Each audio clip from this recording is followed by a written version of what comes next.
O sono possui 4 fases e 5 ciclos. N1, N2 são as fases superficiais do sono, N3 corresponde à fase mais profunda do sono. É quando descansamos o nosso corpo. E a fase REM, movimento rápido dos olhos, é a fase responsável pela memória, criatividade e dos sonhos. Toda essa fase dura em torno de 90 a 110 minutos, logo este padrão tem que ser obedecido, para o nosso organismo permanecer em equilíbrio. E preparado para o dia seguinte. N1, N2, N3 e REM corresponde uma fase que vai se repetindo ao longo da noite de sono, totalizando no total 5 ciclos. Para entendermos o sono e sua importância é necessário entendermos os mecanismos de homeostase, ciclo circadiano e REM. Então vamos entender. Mecanismo inerente à homeostase é responsável por manter equilíbrio o nosso corpo em equilíbrio independente do meio externo. E o sono é o responsável pela manutenção da homeostase que exerce as seguintes funções. Temperatura corporal. pH sanguíneo, nível de acidez do sangue. Pressão arterial. Batimentos cardíacos. Dosagem de vitaminas e minerais. Quantidade de líquido no corpo.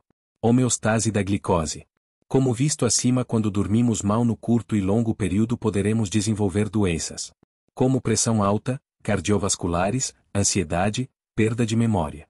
E aumentar os riscos de se ter de Alzheimer, diabetes tipo 2 e também, segundo a ciência, o envelhecimento precoce devido à morte de células neurais. Além que a morte de células neurais dopaminérgicas diminuem a presença de dopamina no cérebro, que ao longo do tempo pode causar ansiedade e ou depressão, por tirar a nossa força de vontade de buscar prazer. Isso faz com que fiquemos refém de estímulos externos, como as drogas que são como substitutos da dopamina, que deveriam ser produzidas naturalmente. REM, cuja sigla significa movimento rápido dos olhos. Tem-se mais nas últimas horas, é uma fase importante por estar relacionado à memória. Pois é nesse período que transformamos memórias curtas e longas. É quando o cérebro decide quais memórias guardar. E processamentos da consolidação de lembranças. Esta fase é também a dos sonhos e aqui se é realizada conexões neurais que não poderiam ser feitas enquanto estamos acordados. Ou seja, é momentos que resolvemos problemas do dia, desenvolvendo a nossa criatividade, assim permitindo uma melhor adaptação aos eventos emocionais que no decorrer da vida somos obrigados a enfrentar. Pois isso faz parte da evolução como pessoa e ser social que tem obrigações e responsabilidades. N1 e N2 que corresponde a REM está presente nas primeiras horas do sono.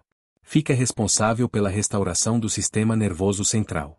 Todas as noites e revigora o nosso sistema imunitário, como as células da memória e evitando o aparecimento de doenças. Ciclo circadiano, cerca de um dia, é um relógio endógeno regulado pelo hipotálamo, que também é responsável pela sede, fome e principalmente do sono, que é o principal marcador do ciclo circadiano, mostrando que o dia começou. Por isso é importante se expor ao acordar à luz natural para que o ciclo circadiano comece a produzir uma proteína que só vai parar se ser produzida quando começa a noite.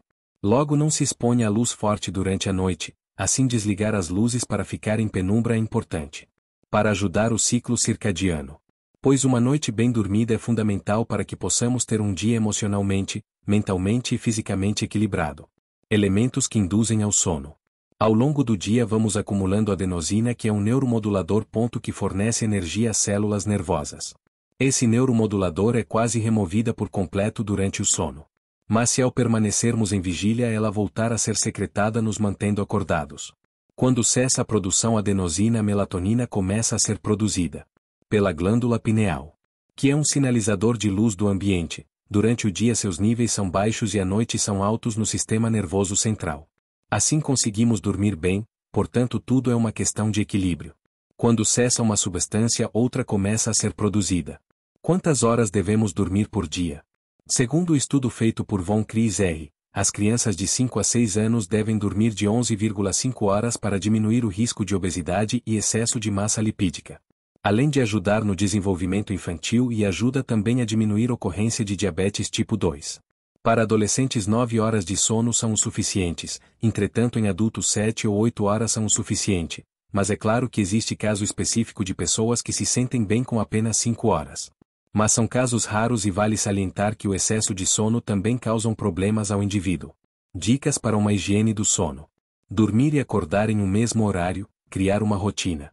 Ao acordar se expor ao sol por no mínimo 10 minutos para indicar ao hipotálamo que já é dia. pois ele não sabe diferenciar dia da noite, e assim o ciclo circadiano começará novamente. Fazer exercícios físicos 2 ou 3 horas antes de dormir.